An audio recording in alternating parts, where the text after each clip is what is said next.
Welcome back to the WHHI-TV Daily News. With me now is Brenda Dooley. She is, of course, with Habitat for Humanity of the Lowcountry, and we are here today to talk about something really exciting, and that is that Habitat is coming back to the island. So Brenda, thank you for being here today.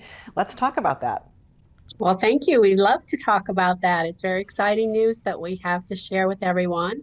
We've been able to purchase a parcel of land at Spanish Wells in Oakview, where we're hoping to build 5 to 6 homes. Still working all of that out, but very excited. As I shared with you when we finished up our last project on the island, over and over I got the question, when are you all coming back to the island? And I'm so happy to have a positive, good answer to that. Yeah, it's very exciting.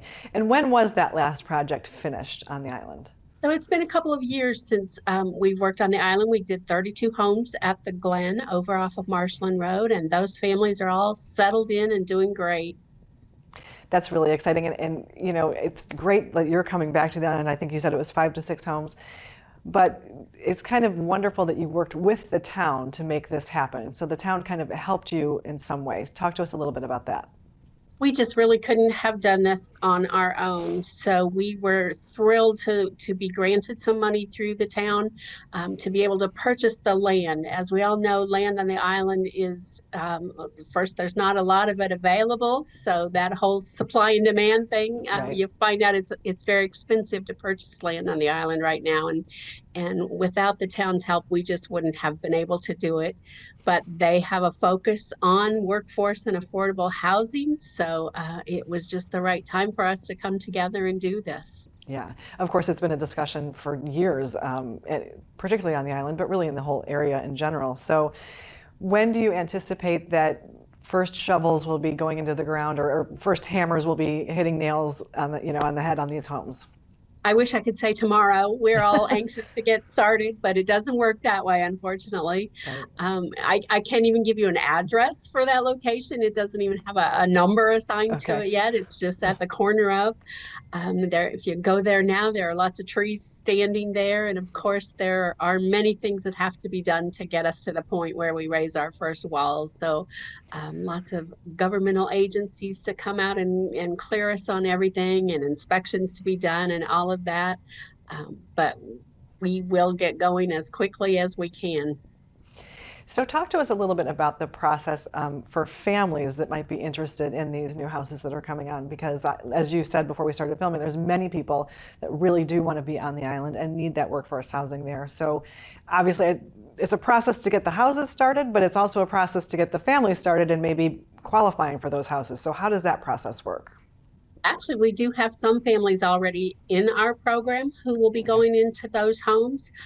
It takes them about a year and a half to go through our program. We're not a quick fix.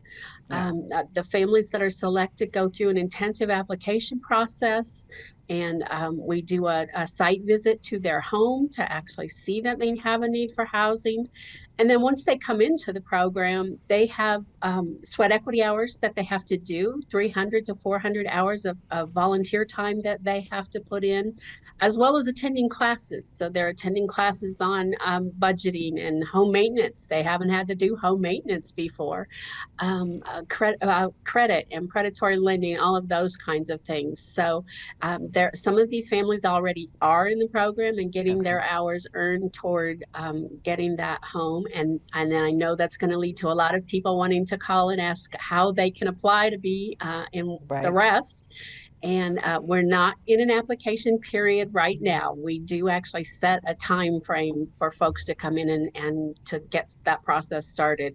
So once we have determined how many families we need to select and when we'll have that application process open, we'll put it out on our website and let several of the other nonprofit agencies and churches in the area know that those dates are open and people can start applying.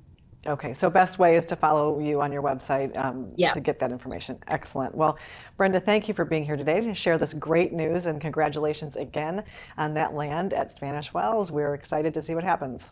Thank you so much. So are we. And we'll be back with more, so don't go away.